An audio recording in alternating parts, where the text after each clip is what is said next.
Hey there, it's Joseph, and welcome back to the San Miguel de Allende Secrets channel on YouTube. As always, if you need more information, there's a descriptive box below with links, including one to Amazon, if you wish to purchase any of the books in the best-selling series of San Miguel de Allende Secrets. And today we're going to talk about a style of painting that in today's world are racist million-dollar souvenirs. For over a century, the most popular souvenirs from Mexico were a series of paintings depicting racially mixed families and how they were genetically formed among the Spaniards, indigenous, and Africans.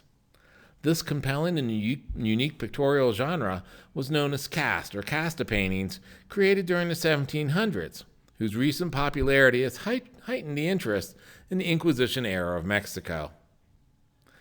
Caste paintings reminded both colonial subjects and the Spanish crown that Mexico was still an ordered, hierarchical society in which each group occupied a specific socioeconomic niche defined largely by race.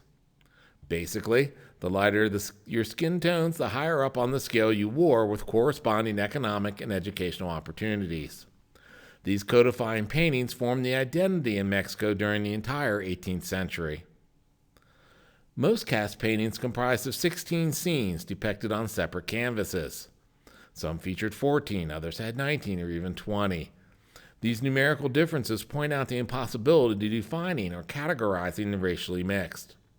Occasionally, the scenes were represented on a single, compartmentalized, that was a hard one today, surface with Guadalupe at the top as the mother of Mexico, like we see here on the left. Each scene portrays a man and a woman of different races with one of their children and is accompanied by an inscription that identifies the racial mix depicted. Three subjects are important because it reminded the viewer of the Holy Family: St. Joseph, Mary, and Jesus. At the beginning are scenes portraying figures of light-skinned Spaniards lavishly attired and engaged in recreation, indicating their higher status.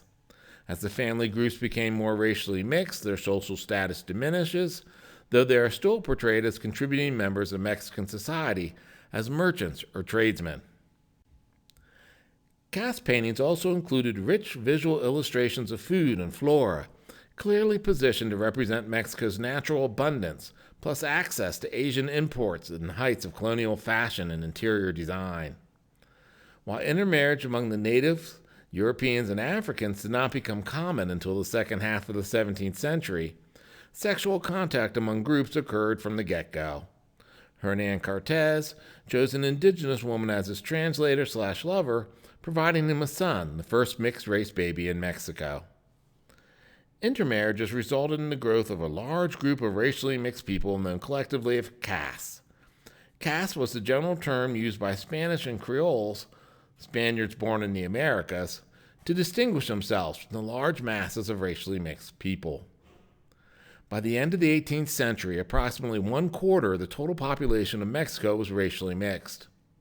From the 16th century on, a variety of names served to designate the different castes in Mexico. The most widely used terms were those referring to the mixtures: mestizo, Spanish and Indian; mulatto, Spanish and black, and a whole array of fanciful terms that have been devised to refer to the different castes and their offspring. Several documents record these officially designated classifications, which included zoologically inspired terms such as wolf, as well as names alluding to racial mixtures, including hold yourself in midair and I don't understand you. Paintings were considered scientific studies of race and displayed in colonial-era Europe in science rather than art museums. One race was so important it was listed on everyone's baptismal certificate, the equivalent of today's one Social Security card. When a couple brought their baby to be baptized, often they were illiterate and didn't know their last name, so the form might be listed as Juana, the mulatto, and Jose, the Creole, baptized their son Pedro, the castizo. The emergence of caste paintings is in part related to the elite's anxiety regarding the fallibility of this imperial order. For the colonial elite, the classes described in caste paintings were a way of creating order out of an increasingly confusing society. Early examples was a still rigidly structured society. Moreover, the placement of Spaniards at the beginning of these classifications underscored the fact that Spaniards presided over society. Cast paintings convey the perception that the more European/white you were, the closer to the top of the social and racial hierarchy you belong. Pure-blooded Spaniards always occupy the preeminent position in a cast painting and are the best dressed and most civilized.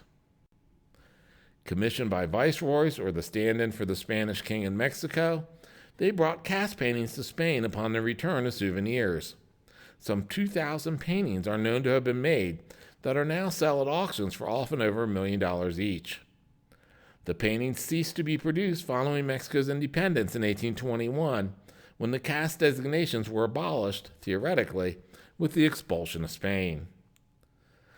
Why caste paintings should be viewed for their artistic merit, they explain in part the origin of racial thought in the early modern world, which still impacts society today.